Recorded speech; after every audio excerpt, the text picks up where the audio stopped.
Hoy da comienzo el Aula de Salud del año 2021, un ciclo de charlas promovida desde la Concejalía de Sanidad del Ayuntamiento de Torlavega, que este año, dadas las circunstancias sanitarias, no se realizará de forma presencial. Por ello, este año, cada martes, gracias a la colaboración de Cantabria Televisión, los martes de salud se acercarán a la televisión de cada hogar. Asimismo, también querría agradecer a Luis Alfonso Hernández, coordinador del Aula de Salud hace años, su dedicación, compromiso y entrega para lograr que este año atípico podamos disfrutar de este programa de los martes de salud. Este año, como en años anteriores, los martes de salud se centrarán en temas de actualidad y, como no podía ser de otro modo, será el COVID-19 el tema estrella, ya que no hay mayor actualidad que la lucha contra este y sus consecuencias. Este año el Aula de Salud se dividirá en dos ramas. Por un lado, la parte correspondiente a las charlas que el año pasado, como consecuencia del confinamiento, no se pudieron realizar, pero centrándolas en el COVID-19. Por otro lado, en la segunda parte del aula se tratarán dos temas de especial interés para la población, como son la prevención mejor que curar, charla que impartirá el coordinador del aula, el doctor Luis Alfonso Hernández, y una segunda charla en donde se tratará la importancia de las farmacias antes, durante y después de la pandemia, bajo el título La farmacia como servicio público antes, durante y después de la pandemia, un servicio que se adapta a los ciudadanos, la cual será impartida por la farmacéutica local Marta Gracia Arce. Estoy seguro que, a pesar de la distancia que nos separa en esta edición del aula, todas las charlas serán de especial interés para todos aquellos y aquellas que a través de la televisión de su hogar nos visualicen, ya que, como en años anteriores, estas se centrarán en temas de plena actualidad y de especial interés.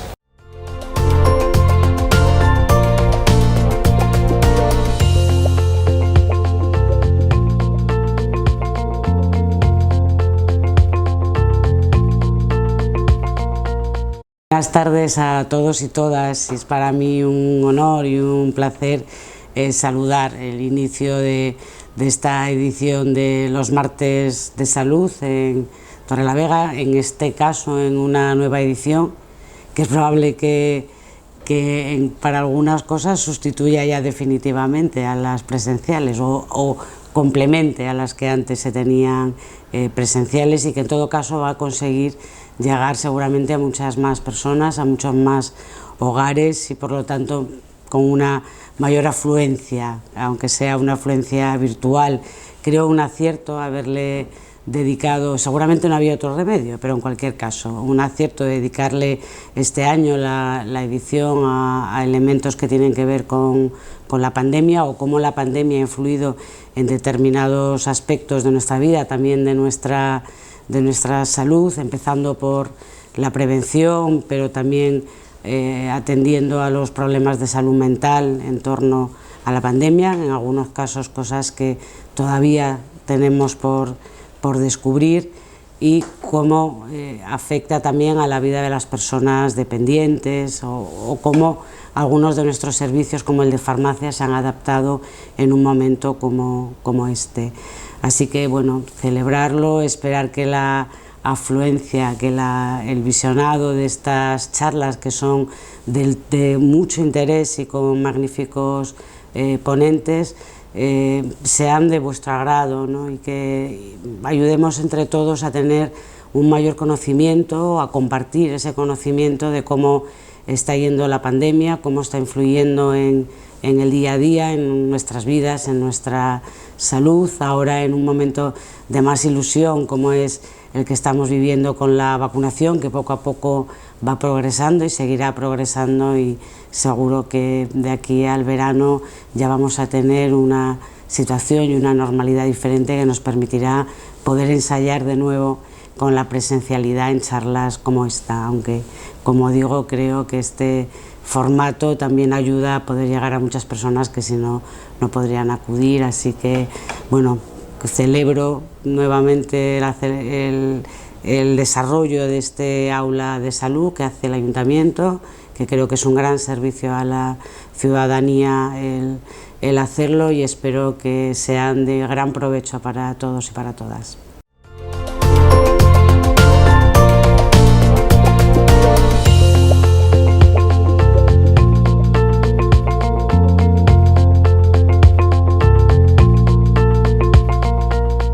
Quiero daros la bienvenida a esta nueva edición de los martes de salud que organiza el Ayuntamiento de Torrelavega a través de la Concejalía de Salud. Este año 2021, como todos sabemos, tiene que ser un año diferente y por eso desde los martes de salud se ha hecho un esfuerzo especial para poder continuar con la edición, pero adaptándonos lógicamente a la situación pandémica que todos vivimos y de la que lógicamente hablaremos. Creo que vais a poder disfrutar de esta nueva edición, que vamos a poder aprender mucho de nuestros ponentes y les quiero agradecer a todos y cada uno de ellos su esfuerzo y dedicación para que esto sea posible.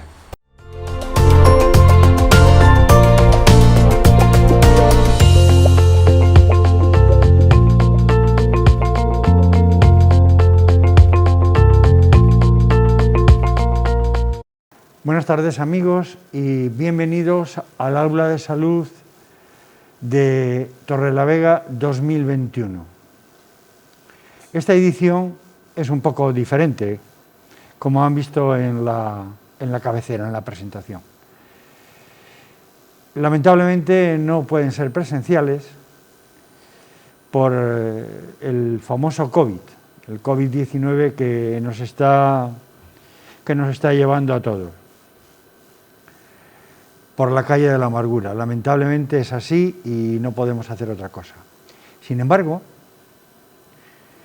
el doctor Luis Alfonso Hernández Carrascosa, que es el coordinador del Aula de Salud del Ayuntamiento de Torrelavega, tuvo la idea de hacer un COVID más reducido y virtual.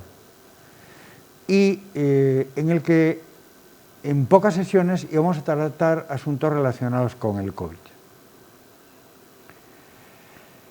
Y aquí le tienen. Él es el doctor Luis Alfonso Hernández Carrascosa, que es un médico generalista, está especializado en nutrición, es un enamorado de la prevención y además hemos querido que él quería estar un poco detrás, al margen, como está siempre, organizándolo todo, pero nosotros tenemos mucho interés en que él esté en primera persona, porque él, Luis Alfonso, es un hombre con una capacidad didáctica extraordinaria, es un hombre que comunica muy bien y que nos ha enseñado muchísimo durante esta pandemia a cómo comportarnos, a cómo entender determinados comportamientos y a ver un poco más allá. Buenas tardes, doctor. Buenas tardes. ¿Qué tal estás? Muy bien, afortunadamente. Afortunadamente. Bueno, pues hoy hablamos de prevención en la pandemia. Bien, es importante la prevención, porque si no llegáramos a prevenir las cosas, mal andaríamos. Fíjate, la primera, si cualquier persona se coge el diccionario de la Real Academia y lee qué es prevención, porque muchas veces confundimos los términos. Prevenir es disponer con anticipación algo con un fin. Es decir, nos preparamos para que, conociendo un problema, conociendo algo, podamos anticiparnos a que cause un daño. Es decir, yo me preparo para conocer un problema, para conocer qué consecuencias puede tener, para poner los medios de que no ocurra eso. Eso es la prevención, simple y llanamente, es decir, intentar evitar algo. Y esta pandemia, si hay algo que nos ha enseñado, es que nos ha pescado no solamente como país, sino como civilización, sin tener bien puestos los mecanismos de la prevención. Y por eso no hemos podido, y estamos todavía no pudiendo minimizar los daños. Tenemos daños importantes, y por eso es muy importante que hablemos de prevención. Prevención porque nos va a afectar a muchas cosas. Ahora mismo tenemos la discusión de hay que abrir la economía, hay que cerrar la economía, por lo tanto la prevención de las enfermedades afecta a la economía, pero también no hay que olvidar que se lleva la vida de las personas. Por lo tanto, tenemos que encontrar cómo la prevención va a poder actuar en dos niveles distintos Y esto es como hacer un balance, tanto, al final, ¿cuál es el resultado? Y eso creo que es lo más importante, porque el valor de el sufrimiento que tienen las personas cuando enferman, cuando se les hospitaliza y cuando se mueren, es muy alto y no está cuantificado, porque yo creo que la muerte no se puede cuantificar. No, indudablemente no. Por eso, la siguiente pregunta que yo querría hacerte, ¿por qué es mejor prevenir que curar? En parte lo has contestado, pero podía ser un poco más explícito. Sí, hombre, es mejor prevenir que curar, primero porque nos lo dice la razón, aunque también es cierto que hemos avanzado tantísimo en curar, se nos olvidó la prevención, hemos invertido mucho en curar, en los últimos 20 años hemos desarrollado tecnologías, hemos desarrollado procedimientos, hemos desarrollado instrumentación, hemos desarrollado tantas cosas que ha sido un vuelco enorme el sistema de curación, porque además nuestro sistema de salud estaba pensado o está pensado para curar, no para prevenir que curar. Por eso, paradójicamente, todo el desarrollo que tenemos ahora mismo en medicamentos, en diagnósticos, en cirugías, es el fracaso de la prevención. Si hubiéramos prevenido muchas cosas, pues posiblemente no hubiéramos desarrollado tanto algunas tecnologías. Y por eso estamos aquí entre las dos cosas. También hay que decir que prevenir no se puede prevenir todo. Hay enfermedades que no son previsibles. Esta sí era previsible. Esta sí era previsible y van a venir después otras. Y tenemos que estar muy atentos. Pero hay enfermedades como las reumáticas, las inmunológicas, algunos cánceres, las enfermedades genéticas, que no se pueden prevenir. Aunque no se pueden prevenir en el sentido de que no aparezcan. Otra cosa es que las diagnostiquemos pronto, pero que no aparezcan no va a ser más o menos posible. Sí, claro. Al final la enfermedad va a aparecer porque tenemos una vida limitada necesariamente. Claro. O sea, por eso la prevención nosotros los médicos la ponemos en 3 niveles. Lo que llamamos la prevención primaria es aquel nivel en el cual impedimos que aparezca la enfermedad. Inclusive nos va a valer, como ya nos ha valido, para eliminar de la faz de la Tierra algunas enfermedades. El ejemplo más claro es la vacuna. Las vacunas de las que hoy tanto estamos esperando es el procedimiento para poder acabar con las enfermedades. Por lo tanto, esa es la prevención primaria, que no aparezca la enfermedad. Tener mecanismos para que no aparezca o eliminarla de la faz de la Tierra. Por otra parte, muchas veces decimos, hay que prevenir el cáncer. El cáncer de colon se previene, y ya sabes que hemos hablado muchas veces en el aula de salud del cáncer de colon, con el diagnóstico, con los cribados de sangre oculta en heces. Ese ya es el nivel secundario. La enfermedad ya ha aparecido, pero quiero cogerla antes de que cause muchos problemas, antes de que se desarrolle con grandes problemas, con la afectación general de las personas. Y por último, hablamos muchas veces de personas que han tenido una enfermedad que han recuperado la salud. Esa sería la prevención terciaria. Es decir, una persona que ha perdido la salud cardíaca porque le ha dado una angina de pecho, un infarto de miocardio, se le pone en tratamiento y se le pone, por ejemplo, que haga ejercicio físico. Y con lo cual estamos haciendo la prevención terciaria de otros posibles eventos que pudieran venir más tarde. Por eso la prevención es tan importante y tan grande.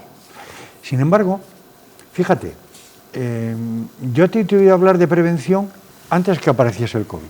Yo llevo años oyéndote hablar de prevención. Claro. ¿Cómo es posible que esto nos haya cogido tan a desmano? Porque en un país desarrollado como el nuestro, en una cultura europea occidental, rica, lo que menos pensábamos es que una enfermedad infecciosa nos pudiera causar problemas.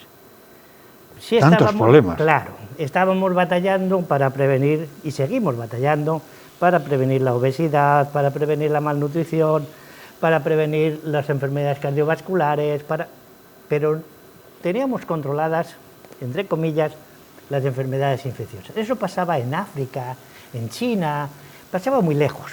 Y mira por dónde, ya mucho antes de que apareciera el COVID, fueron apareciendo diferentes virus que nos han ido infectando, y todos nos han venido de los países en vías de desarrollo o subdesarrollados, África, Asia. Y hay mecanismos de vigilancia internacional que nos lo estaban avisando, pero no le hicimos caso porque pensábamos que íbamos a poder con él, pero nos hemos topado con un elemento biológico, un virus sumamente, digamos, listo, superviviente nato. Sí, sí, además es que evoluciona a una velocidad vertiginosa. Y además hay una cosa, yo recuerdo este año hicimos en esta televisión un programa, vinimos desarrollando durante el año pasado los meses de pandemia, que se llamaba Mayormente. Entonces el doctor intervino en algunos de ellos. Y a mí me dejó una cosa muy marcada. Cuando hablabas de que, bueno, de que había que ser muy precavido, que esto no se acaba de ir para mañana, y hablaste de una cosa que se llama de los reservorios que podían quedar cuando todo estaría normalizado, pero que no. Entonces, háblanos un poco de eso porque bueno, eso es un concepto que la gente debe tener muy claro. El reservorio simplemente es el lugar donde se guardan algunas cosas. Sí. Sí, por ejemplo, la definición es esa. El reservorio de algunas enfermedades está en determinados animales. Por ejemplo, el otro día saltó la noticia de que había un caso en China de la gripe aviar. Sí. ¿Dónde está el reservorio de la gripe aviar? En las gallinas, sí, en los patos. Sí. ¿Dónde está el reservorio de la peste porcina, que también nos puso un poquito los pelos de punta ahora unos años? Sí. En los cerdos. Sí. Pero también tenemos reservorios nosotros en otros animales, por ejemplo, de la brucela, en la leche, en los quesos, o en las propias personas. Hay personas que almacenan en su cuerpo, no sabemos por qué, bacterias vivas o virus vivos que en determinados momentos se manifiestan. Mira, el ejemplo más claro es el herpes. El herpes, la calentura que sale en los labios cuando tenemos fiebre, sí. Eso es un virus que además se propaga muy rápidamente, pero no mata a nadie, en principio. Pero ahí está, y le tenemos nosotros, que baja nuestras defensas, se multiplica, que podemos con él, se queda acantonado en algún sitio y a esperar. Pero está ahí latente. Pero está ahí, claro. Ajá. Claro. Y de este virus, del SARS-CoV-2, no sabemos todavía cuál es el animal del cual saltó. Parece ser, todo indica que fue a partir del murciélago, pero no lo tenemos totalmente identificado. Pero ojo, no matemos los murciélagos, que se comen diariamente mosquitos, más de 20 millones, aquí en España, de 20 millones de mosquitos por murciélago, y los mosquitos nos transmiten más enfermedades. O sea, que vamos a dejar los murciélagos. Vamos a dejarlos en paz, que no tienen nada que hacer. Lo único que tenemos que hacer es no expulsar desde sus hábitats. Bueno, entonces, dicho esto, ¿en qué vamos a basar la prevención? Mira, la prevención vamos a basarla en impedir que nos enfermemos. ¿Vale? Ese es lo primero. ¿Y por qué queremos impedir que enfermemos? Pues por una razón muy sencilla. Hemos visto que nuestro maravilloso sistema de salud es finito y es muy caro. Tenemos de los diferentes ítems, de las diferentes cosas que mide ahora mismo el Ministerio de Sanidad y las comunidades autónomas para ver el nivel de, digamos, de restricciones que nos van a poner. Hay dos: uno, la ocupación de camas hospitalarias y la ocupación de camas de UBI. el tener las UBIs y las camas hospitalarias llenas es un gran problema. No solamente porque si hay un enfermo más, ¿dónde le meto?, sino que hay otros enfermos que no van a poder entrar al sistema de otras enfermedades. Y este es un problema. Por eso te decía antes, el haber tenido o el tener un sistema tan sofisticadamente bueno para algunos aspectos de la medicina, la curación, está siendo un problema ahora mismo para el sistema. Por eso hablamos de que hay que impedir la sobrecarga de los sistemas asistenciales. Y la sobrecarga tiene que ser no solamente camas hospitalarias y de las camas de UBI, sino de la atención primaria. También hemos hablado de que ahora hay que llamar por teléfono, tardan mucho, no sé qué, no sé cuál. Claro, porque están sobrecargados. ¿Tú crees? Sí, están sobrecargados. Es que... están sobrecargados y no es lo mismo hacer una consulta vis a vis, sí, que tú me tengas que describir cómo es el grano que tienes. Sí. ¿Me entiendes? Ya, pero precisamente... Ese es el problema. Y permítame que introduzca este tema, porque yo como mayor escucho a muchos mayores, sí, y en el ánimo de los mayores está de alguna forma presente una falta de atención. Ayer se lo decía a la gerente del Servicio Cántabro de Salud. Y yo me gustaría que hicieses un esfuerzo por explicarnos un poco esto. ¿Por qué tiene que ser la atención primaria en este momento de una forma telemática y no presencial? Pues porque, y dirigiéndome a las personas mayores, claro, el mayor grupo de riesgo para el contagio con el SARS-CoV-2 y desarrollar la COVID grave son las personas a partir de 70 años. Si no, solamente hay que mirar la estadística de fallecidos en este año que llevamos. Sí, lamentablemente. Y entonces, el problema es que estamos acostumbrados a ir al médico, que nos viera, charlar un rato, y nos íbamos con o sin receta, pero nos íbamos tranquilos porque nos había visto. Ahora no le vemos, y eso intranquiliza. Mucho. Intranquiliza mucho, porque no sabemos si se lo habremos dicho bien, si me habrá entendido, yo quise decirle, él me entendió una cosa. La comunicación, cuando no es vis a vis, es muy compleja. Pero fíjate, simplemente, y te lo digo desde un punto de vista de usuario, yo voy a mi médica, yo la veo, la cuento lo que la tenga que contar, y eso ya me da sosiego, me da tranquilidad. Ahora no lo tenemos. Claro, pero porque ¿cuánta gente va al médico, cuánta gente recibís que no tenemos nada, o que vas porque... con que te vea el médico y te diga que estás muy bien, ya estás arreglado. Claro, mira, yo me acuerdo de lo que me contaba un colega en un pueblo, en un pueblín, sí, a que a las 5 de la tarde tenía que estar siempre en casa, porque es cuando pasaban las personas mayores al hacer el paseo, y cuando volvían, como pasaban por aquí, a tomar la atención. Claro. Entonces él tenía que estar, aunque no tenía que estar, sí, pero estaba. Estaba. Eso sigue estando. Pero claro, ahora no podemos ir, ahora hay que llamar por teléfono, pedir cita, que no me atienden, te dicen ya te llamaré, me tengo que quedar en casa, la intranquilidad, es un complejo, aparte de que la medicina por teléfono no se hace bien, se hace lo que se puede, pero no se hace bien. Luis, ¿qué más podemos hacer en este momento? Bueno, pues una de las cosas que podemos hacer es hacer caso a nuestras autoridades. Mira, parece mentira que estemos todavía diciendo que las medidas son las que son, que no hay medidas nuevas, que hay que hacer caso y hacerlo bien. Hacer caso es hacer bien las cosas, no hacer lo que a mí me parece, o no decir, bueno, pues ya me parece que es hora de que me puedo quitar. Antes lo comentábamos, hoy sale un decreto diciendo hay que llevar la mascarilla hasta tomando el sol en la playa. Solamente te la puedes quitar para bañarte.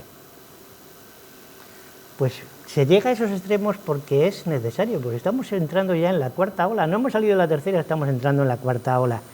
Y eso es muy problemático. Por eso yo quería que cuando hablamos de qué podemos hacer dos cosas. La primera, impedir enfermarnos, y había un eslogan de hace muy poco que ha circulado por ahí bastante, que es, si la tienes, la enfermedad, no salgas a propagarla.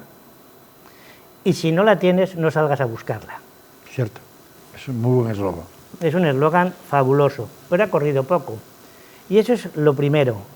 ¿Qué te podemos hacer para no contagiarnos del SARS-CoV-2, es decir, no coger la COVID-19? ¿Y qué hacer para que no saturemos el sistema de salud normal? Que son los dos escenarios en los que nos deberemos de mover a partir de ahora y para, vamos a decir que casi que para siempre, porque tenemos que aprender cosas. Y la lección es que no podemos pasar a las 5 de la tarde todos los días y porque estaba por aquí me toma usted la atención. Ya. Que eso Ciertamente. hay que irlo cambiando. Entonces, avanzando un poco, ¿qué cosas debemos de evitar en este momento? Mira, Ramón, vamos a recapitular un poco. Porque, bueno, a recapitular no, a pensar en tamaños. Yo no sé si la gente tiene idea de lo que es un virus. Ni qué tamaño tiene un virus. Vamos a ver, yo, si voy por un prado y veo unas vacas, las veo, sé el tamaño y sé si me pueden embestir o no, si tiene pastor, si no tiene pastor. Pero aquello que no veo, no sé qué puede pasar. Mi madre tiene 96 años y siempre dice, esto es peor que la guerra, pero si aquí no pasa nada, ¿por qué estamos como peor que en la guerra? Ya pasó la guerra civil, ¿no? Pero no lo entiende porque no ve el peligro. Y es que el peligro es microscópico. Y te voy a poner ejemplos de lo mismo. Vamos a ver. Todos sabemos lo que es un cabello de fino. Bien, si cortamos un cabello en la superficie del corte, podemos meter más de 1.000 millones de virus del COVID, del SARS-CoV-2, ¿vale? En una escala planetaria, el cabello sería el Sol y el virus sería una canica. Como comprendes, si vemos el Sol no podemos ver la canica. Esas son magnitudes inimaginables. Magnitudes inimaginables, efectivamente. Por lo tanto, lo primero que tenemos que pensar es eso, no le vamos a ver. Lo segundo, un virus tiene, como todos los seres vivos, que multiplicarse, vivir para multiplicarse. Lo hacemos todos los seres vivos. Y eso lo va a hacer él. Y cuando nosotros le pongamos impedimentos, él va a mutar para poder seguir y multiplicándose. Y si nosotros no perdemos la idea de su tamaño, vamos a perdernos en la jungla de ideas. No vamos a saber dónde estamos. Por lo tanto, hay que pensar así. Algo tan diminuto, más diminuto que el polvo, para que nos hagamos una idea, un grano de polen de los que genera el polvo, que es de estos que flotan casi que no se ven, que se ven al trasluz cuando entra el sol por las ventanas. Cierto. Un virus es como 1000 veces más pequeño. Y si el polvo flota, el virus flota. Y el virus se transmite vía respiratoria, por eso debemos de protegernos las vías respiratorias. Y esto es muy importante. Hay que pensar que cuando yo hablo, estoy emitiendo partículas de mi aparato respiratorio que tienen, pues, aquellas cosas que yo pueda tener en mi árbol respiratorio, en mi faringe, en mi boca, en mis fosas nasales, y que van a estar por ahí, y las tuyas y las de todo el mundo. Por lo tanto, cuando yo hablo, cuando yo río, cuando yo canto, cuando yo toso, cuando yo estornudo, echo miles de millones de partículas. Vamos a ponernos un ejemplo. Cuando yo estoy hablando, por cada segundo que estoy hablando, o tú o cualquier persona, emitimos aproximadamente unas 2.600 partículas de saliva. Cuanto mayor es el esfuerzo, más cantidad emito. Y en esas partículas de saliva, pues tenemos de las que son muy gordas, que a veces las vemos, que se caen al suelo inmediatamente y que no recorren más de 2 metros, que van a hacer un recorrido, digamos, balístico, es decir, van a hacer esto. Tiene trayectoria parabólica que se caen va a hacer esto. Sí. pero depende. Como son tan pequeñitas y van cargadas de virus, y la temperatura puede ser alta, o el nivel de hidratación del ambiente puede ser bajo, esas partículas van a perder agua y se van a hacer mucho más pequeñas, pero van a seguir flotando mucho más. Esas no van a caer al suelo, esas se van a quedar flotando. Lo mismo que las más pequeñitas, se quedan también flotando.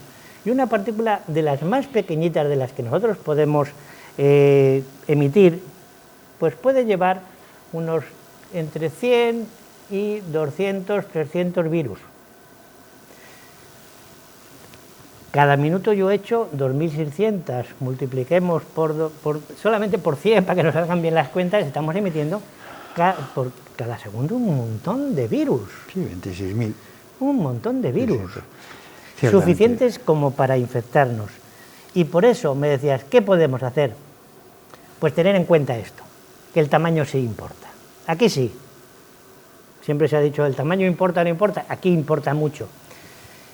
Y hemos visto el tamaño de un pelo, el tamaño de un virus y el tamaño de las trenzas o de la tela trenzada. Cuando yo hago un telar, no sé si se verá en televisión, se hace esto, se trenzan los hilos. Sí, hay una urdimbre y una trama, sí. Bien, y quedan agujeros, aunque yo no los aprecie, claro. Quedan agujeros. Claro. Pues esos agujeros de una tela de algodón muy tupida, de las buenas, tiene agujeros por los que tienen un tamaño entre 100 y 1000 veces más grandes que un virus. Claro, evidentemente. Por eso acaba de salir, hace 2 meses o 3, la recomendación de la Organización Mundial de la Salud de que no se utilicen. Algodón. Claro, las caseras. Claro. Yo me acuerdo que tengo una amiga que las hace ella en casa y dice, no, si yo las pruebo, las echo agua, pero claro, mi amiga no entiende aquello de la tensión superficial tampoco, ni el empapamiento de la tela, ni que las telas filtran por saturación. Entonces, que dilatan. Claro, Ciertamente, es un problema. Pero fíjate. Por eso, lo primero, lo más importante, el uso de las mascarillas. Y las mascarillas, y me alegro que llevemos una distinta cada uno, porque son las 2 recomendadas. Las quirúrgicas, que es la que tú llevas, que no te protegen si alguien va de fuera para adentro, pero si tú puedes haberte contagiado, no contagias a nadie. Y las FFP2, que es como la que llevo yo, que no dejan ni entrar ni salir, que son las más ideales. Ahora, que dan sensación de agobio, pues sí, pero porque no estamos acostumbrados. Pero oye, también nos lo podía dar una gorra, los zapatos, la chaqueta, todo es acostumbrarse. Ya, pero fíjate, y esto un poco para la gente que nos está viendo en casa. Resulta que cuando esta pandemia empezó, ahora hace un año, no había mascarillas. Incluso desde la autoridad sanitaria se nos estaba diciendo, bueno, que no tenían tampoco mucha importancia. Después empezamos a mover lo de las mascarillas de algodón, de tela. Y después fueron viendo. Y hoy, precisamente, sale un decreto que son inevitables en toda situación. Claro. ¿Por qué? ¿Por qué todo esto? Pues porque hay una cosa que se llama la evidencia. Pero es que tú fíjate, los técnicos, los científicos, la gente que habéis trabajado y estudiáis esto, sabéis que esto es importante, claro, que los virus tienen... Es decir, esto no se ha aprendido ahora. Ya, mira, decía el otro día en un programa de televisión, Fernando Simón, que es el coordinador a nivel nacional, decía, si cuando empieza esto y decimos que todo el mundo tiene que usar mascarilla y no las hay puñaladas. Y hay un mercado negro, de las pocas que pudiera haber, que los hospitales se hubieran quedado sin dotaciones de mascarilla, porque seguramente que lo mismo que cuando empezamos a comprar a China, según venían en los aviones, lo compraba a otro país y se lo llevaba, sí, pues imagínate si en principio tenemos eso, ni los hospitales ni los cirujanos hubieran tenido mascarillas para poder operar. Sí. Y eso es un problema, que la evidencia nos la da el tiempo. Están saliendo cada día más estudios que nos dicen que las 3 medidas básicas, las 4 medidas básicas, la mascarilla, la ventilación de los locales, el distanciamiento social y el lavado de manos son básicos. Pero no son básicos para esta enfermedad, son básicos para todas las enfermedades. La ventilación de los locales, importantísimo. Si yo creo, cuando yo hablo, estoy expulsando todas esas partículas y voy a generar una nube cada vez más grande de partículas flotando que se van a mover en función de la temperatura que haya en el sitio, del flujo del aire, y puedo estar hablando aquí, tener una persona allí sentada en el fondo sin mascarilla y contagiarla. Y eso se ha visto desde los primeros momentos, se vio en lo que se llama un restaurante de China, como un sujeto enfermo contagió a la otra punta del S. ¿Por qué? Porque el sujeto enfermo tenía el aire acondicionado justo en su cabeza y mandó las partículas por encima de casi todos hasta que pudieron caer al final. Donde cayeron. Claro. Sí, como entonces, has hablado de una trayectoria balística, pues por depende eso de dónde estés. es muy importante ventilar bien todos los locales, casas, escuelas, coches, bares, restaurantes, todo lo que sean espacios cerrados tienen que estar bien ventilados. Y yo aquí me gustaría decir que, hombre, hay sistemas de ventilación muy sofisticados que también son caros, que podrían ponerse en marcha para evitar en los locales cerrados tener estos problemas y no tener las ventanas abiertas, como las escuelas. Pero claro, eso son inversiones. Por eso hablábamos de prevenciones a niveles económicos y a niveles... Sí, es que de la economía que nos ha traído el COVID tenemos que hablar. Claro. Y entonces... Espera un poco, termino. La distancia social. La distancia social nos vale para las partículas estas que decíamos balísticas que caen al cabo de un recorrido de 1 metro y pico, 2 metros. Esa es la más importante. Y el último, el lavado de manos. El lavado de manos, yo es el que más preconizo, que haya jabón en todos los sitios, con toallitas de papel, no con secadores de aire, porque los secadores de aire me van a coger las gotas de aire que tengo aquí y las van a generar otro. Sí, lo entiendo perfectamente. Con toallitas de papel. Y así vamos a impedir esto. Y llevar los geles, y geles son geles hidroalcohólicos, es decir, que tengan un 70% como mínimo de alcohol etílico, no metílico, que puede ser mucho más problemático, porque ya estamos viendo que algún niño chupó del gel y se emborrachó, pero si hubiera sido metílico, lo mismo se hubiera muerto. Sí. O sea que ahí hay que tener mucho cuidado. Dime, Ramón. Entonces, yo te iba a preguntar cómo nos protegemos, pero realmente lo has dicho perfectamente. Es decir, con la mascarilla, con el lavado de manos, con las distancias sociales, es decir, con las 4 recomendaciones que has dado, que son básicas y que son muy importantes. Pero además, bueno, fíjate, todo esto nos ha llevado a una situación que está afectando económicamente el entramado social en el que vivimos, de una forma que todavía no nos imaginamos a dónde va a llegar.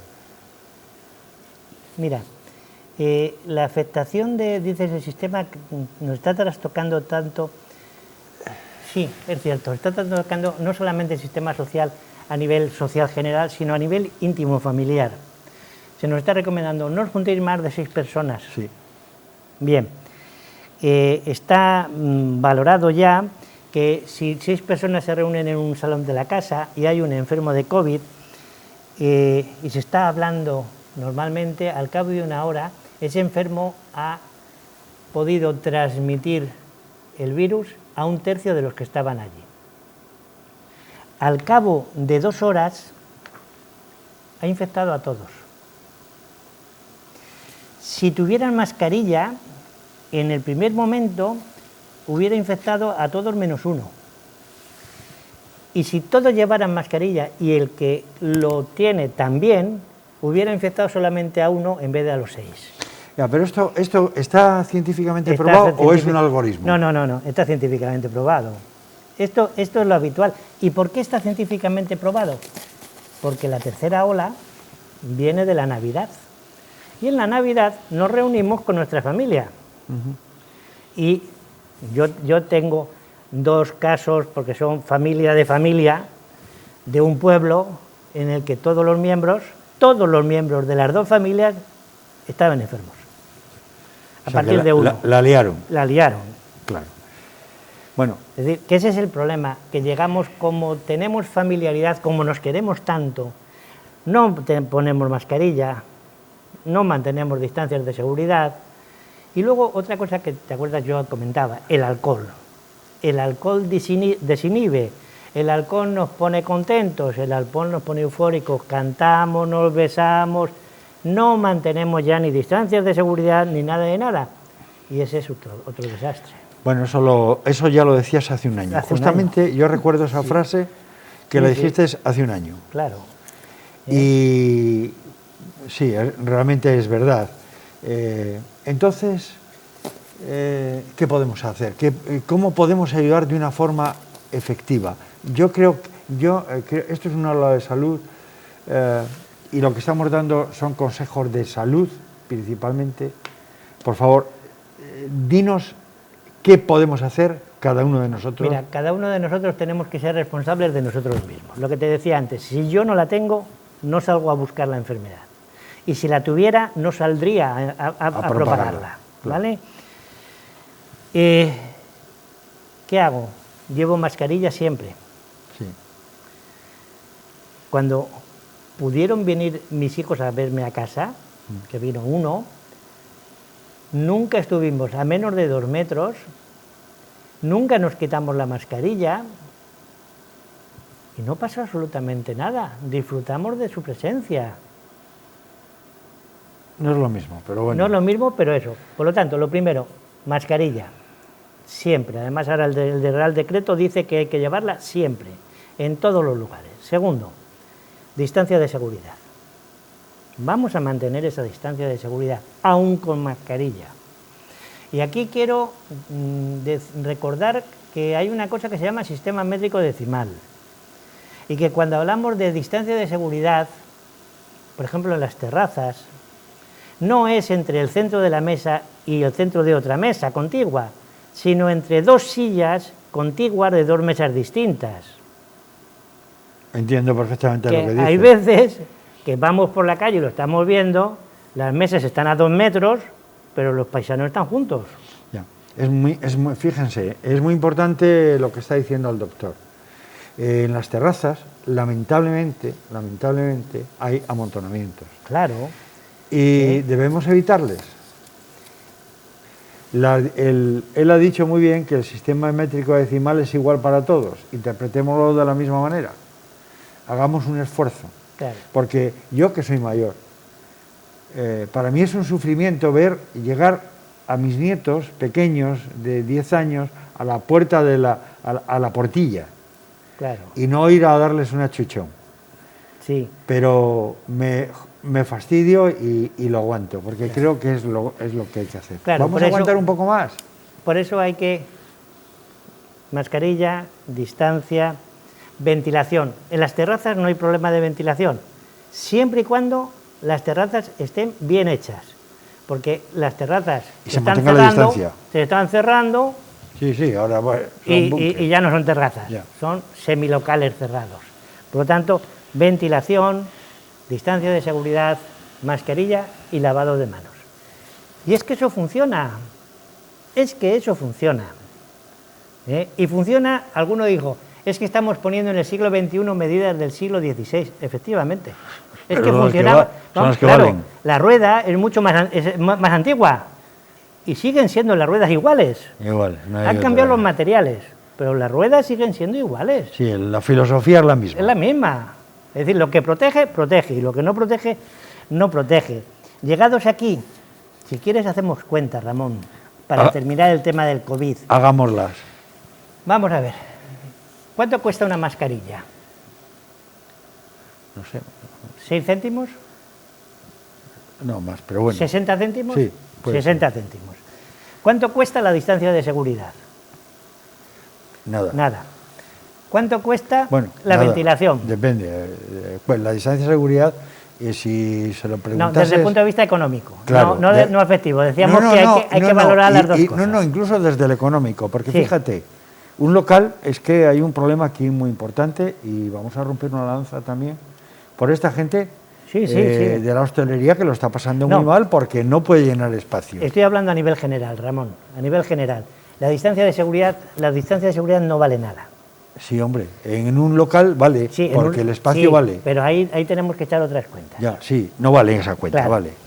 ¿Cuánto valen 100 mililitros de gel hidroalcohólico? 2 euros. Es decir, si yo me compro una mascarilla, 100 mililitros de gel hidroalcohólico y hago distancia de seguridad en todo momento, como mucho me estoy gastando 2,60 euros al día.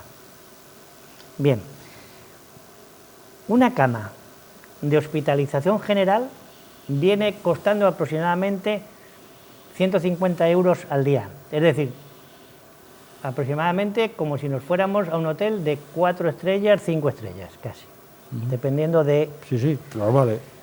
O más. Un día de cama de UBI vale 1.400 euros. Pues nada, Vale, ahora vamos a echar cuentas. 10 días de hospitalización general, 1.500 euros. 10 días de UBI y generalmente están 20 días de promedio. ¿Es eficaz económicamente la prevención? Totalmente. Vamos, Vale, yo no tengo ahora ya ninguna duda. lo hacemos con la hostelería. Y si todos hacemos esto bien y si no se nos saturan las camas de hospital y no se nos ponen estas restricciones, pues lo mismo podríamos disfrutar más de las cosas. Seguramente. Claro, es que aquí nos mezclamos todo, mezclamos churras y merinas y no hay que mezclarlas. Si yo hago bien las cosas, tú haces bien las cosas, todos hacemos bien las cosas, seguro que tendremos niveles mucho más bajos. Responsabilidad. Y podremos abrir mucho más a la vida normal antes, ¿eh? Y eso es, digamos, lo que queríamos hablar de la prevención en el tema del COVID. Pero ¿qué más se puede hacer? Se puede hacer, pues, ayudar a no saturar el sistema sanitario. Por ejemplo,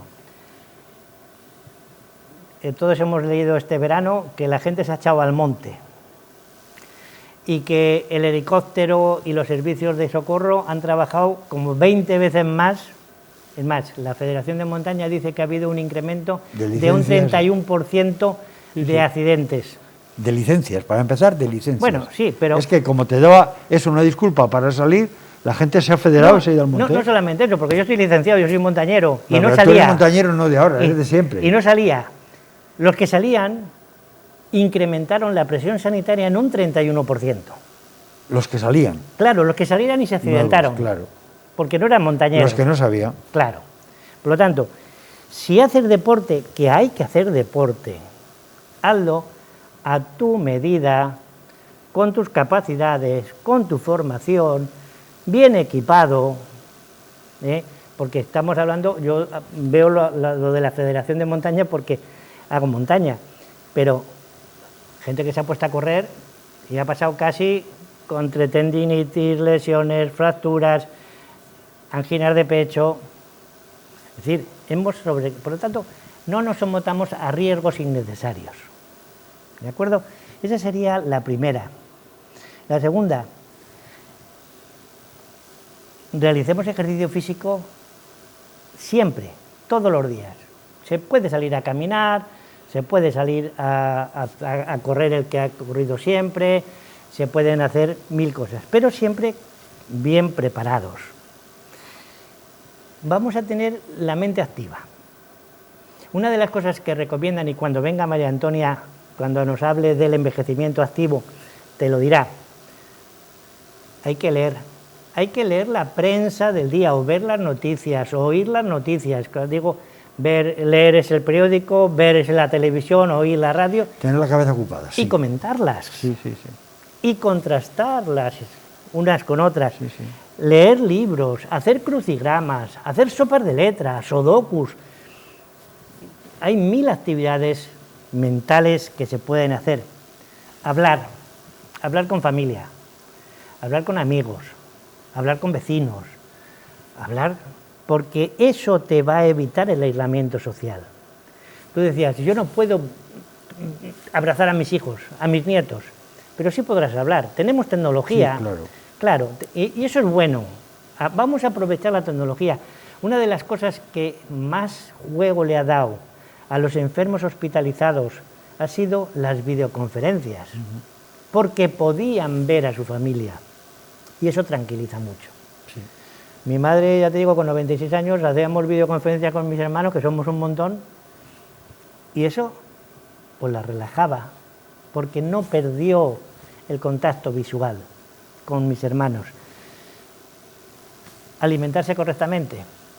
En la pandemia, cuando nos aislaron, se acabó, aparte del papel higiénico, que no sé para qué, se acabó la harina, las levaduras, todo el mundo se puso a hacer bollos, no sé qué, y al final, cuando empezamos a salir a la calle, había un promedio de 5 o 6 kilos ganados. Eso es peligroso, porque eso sí que satura también el sistema sanitario. Hay que alimentarse correctamente. Correctamente significa comer de todo, comer según tus necesidades, y no sobrecargarte ni porque estoy aburrido. Para eso lee, al bricolaje, otras cosas. Hidratarnos con frecuencia, Ramón. Bebemos poco agua. El español bebe poco agua. Y el español y la española, a partir de los 60, cada vez menos, porque no tenemos sensación de sed. Y eso es un problema, y se nos secan los ojos y se nos seca todo. Somos como las plantas. Estar bien hidratado es importante, pero no todo vale para hidratarse. Aquí es muy así, hace calor y ¿qué nos tomamos? ¿Una cerveza? Bien, pues el alcohol deshidrata.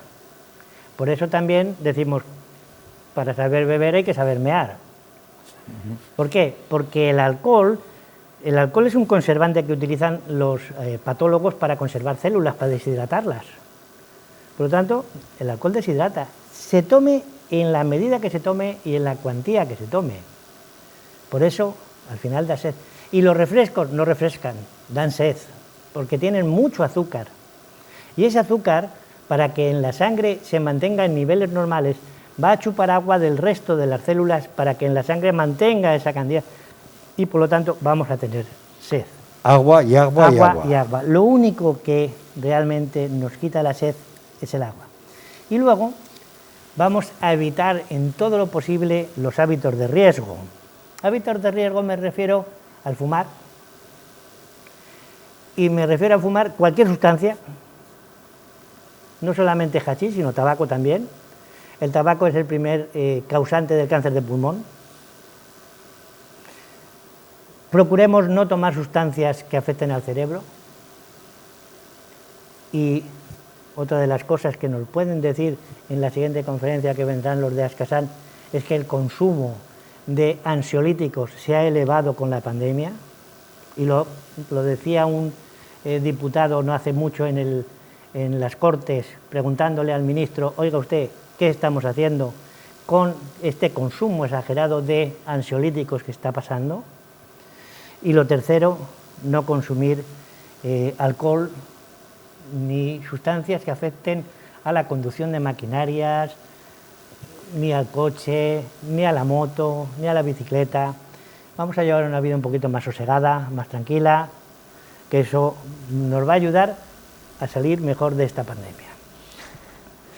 Ya, pero la pandemia todavía está ahí. Claro, y estará a tiempo. Nos estáis anunciando una cuarta ola. No. Que es muy posible que esté aquí ya. Sí. ¿Y qué puedes decir a la gente un poco ante esa cuarta ola que específicamente, mirando eso, qué puede hacer? Pues lo que le hemos estado diciendo, Ramón. No hay nada nuevo. Que no hay nada eficaz, que tenemos que vacunarnos, al menos entre vacunados y enfermos, entre el 70% de la población, y somos muchos millones. Llevamos ya muchos millones de enfermos, pero ojo, llevamos ya muchísimos muertos. El riesgo de la enfermedad es la muerte. Muchos. Y no es asumible que todos los días se nos caiga un avión entero de pasajeros en España y se maten todos. Es verdad. Es muy poco asumible, por lo tanto, vamos a evitar, vamos a medir, a poner las medidas de prevención, vamos a no correr riesgos, porque cuanto antes consigamos que entre enfermos y vacunados estemos el 70% de la población, antes vamos a poder sacar el cuello como las tortugas del caparazón.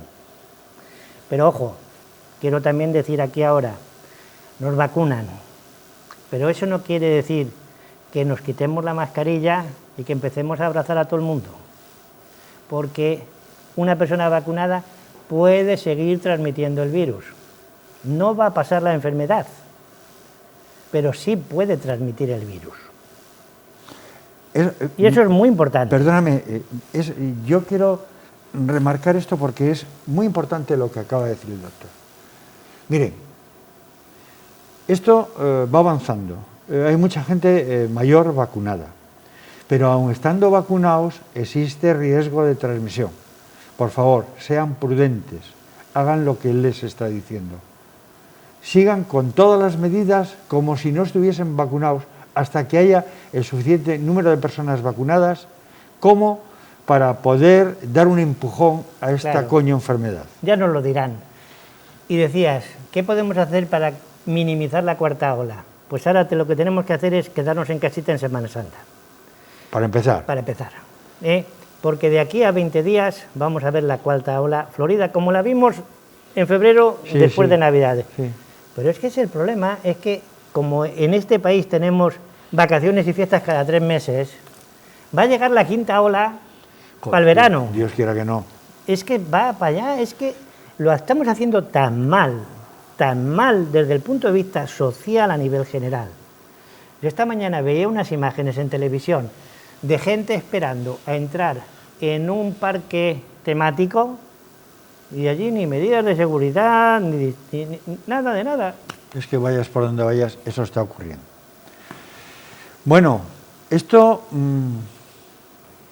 la verdad es que el tiempo se nos va pasando de una forma que ya nos hemos pasado el tiempo de la conferencia con bastante, pero resulta, las explicaciones del doctor son tan didácticas y el tema es tan interesante que el tiempo se nos ha hecho muy corto.